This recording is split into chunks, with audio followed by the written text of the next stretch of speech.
सुंदर प्रसंग सुनाता हूँ, बड़ा अद्भुत प्रसंग है जी भाई। नाथ द्वारा जी का नाम सुना है? श्रीनाथ जी, नाथ द्वारा, है ना? श्रीनाथ जी, हाँ, श्रीनाथ जी। श्रीनाथ जी वहां क्यों गए? श्रीनाथ जी तो गिरिराज जी पर विराजमान थे। वो मुगलों की स्टोरी बताई जाती है कि उनसे बचाने के लिए हाँ। ऐसा। हाँ, अब उसके पीछे की असली भावना सुनो। जी जी जी। ठीक है, तो मेवाड़ की एक राजकुमारी थी, अजब कुमारी। ओके। अजब कुमारी अपने पिता के साथ वृंदावन बरसाना घूमने आई। घूमते घूमते पहुंची गिरिराज जी, श्रीनाथ जी के दर्शन किए। दर्शन करके पागल हो गई, वो मोहित हो गई।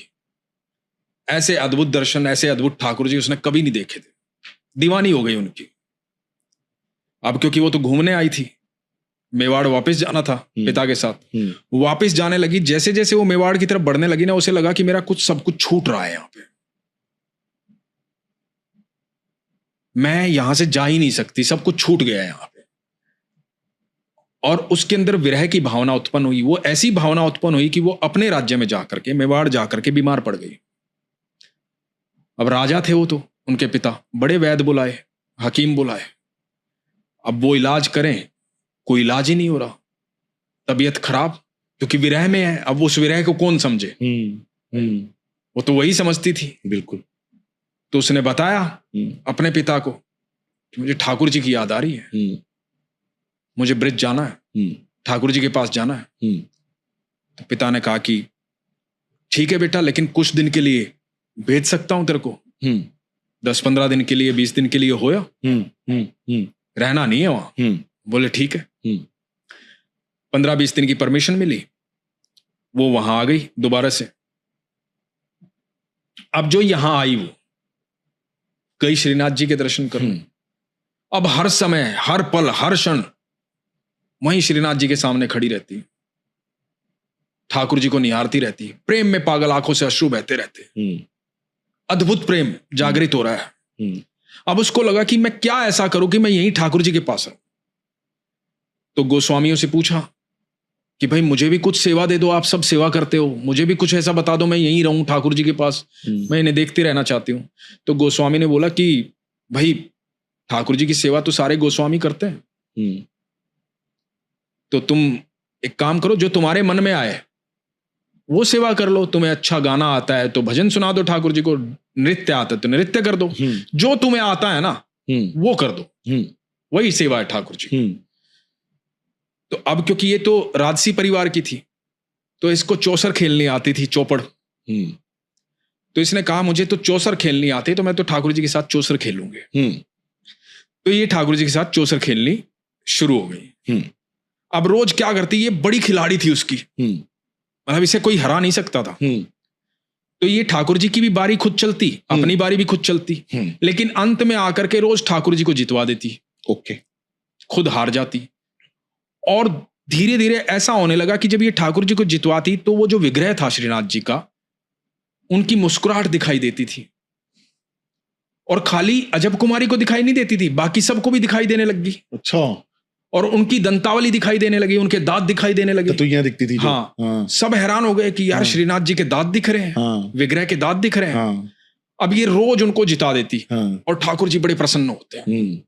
और कई बार ठाकुर जी के पसीने भी छूट जाते जब ठाकुर जी हारने को होते, पर ये फिर जितवा देती। और इसको बड़ा आनंद आता ठाकुर जी के साथ खेलने में। बड़ी कड़ी कड़ी बाजी चलती कि ठाकुर जी हारने वाले, फिर जितवा देती। तो ठाकुर जी को घबराते हुए भी देखती और ठाकुर जी को मुस्कुराते हुए भी देखती।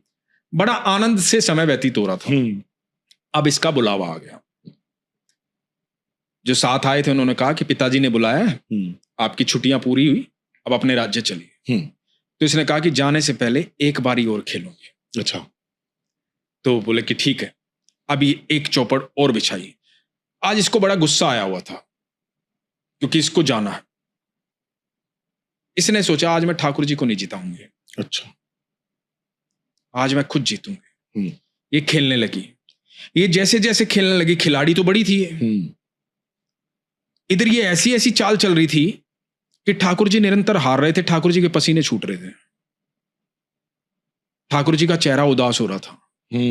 इससे बर्दाश्त नहीं हुआ कि मेरे ठाकुर जी ऐसे कैसे हो सकते हैं। जब बिल्कुल ये अंतिम पड़ाव में आ रही थी, इसने ठाकुर जी को जितवा दिया।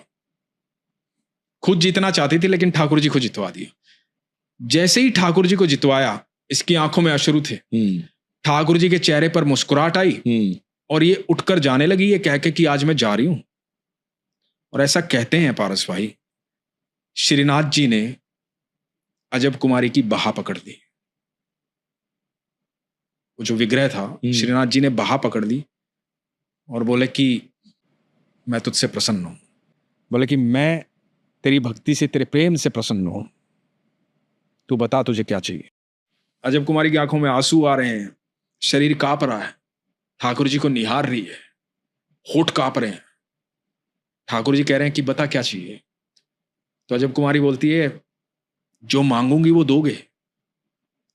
तो ठाकुर जी बोलते हैं, तेरे मांगने में देर हो जाएगी, मेरे देने में देर नहीं होगी, बता क्या चाहिए। तो बोलती कि आज मैं जा रही हूं, यदि सच में कुछ देना चाहते हो ना तो हमेशा के लिए मेवाड़ आ जाओ, ताकि मैं रोज दर्शन कर पाऊं। तो आप सोचो, ठाकुर जी ने लीला रची कि मुगल आए, डिस्टर्ब करें और मैं यहां से नाथ द्वारा जाऊं। किसकी हिम्मत जो मारे ठाकुर को हिला दे, ना किसकी हिम्मत जो ठाकुर जी को हिला दे। बात है। तो ठाकुर जी अजब कुमारी के लिए मेवाड़ में जा करके वहां पर स्थापित हुए नाथ द्वारा। और आपको प्रभु जो है ना, प्रेम जो है ना प्रभु का, वो प्रेम अद्भुत है,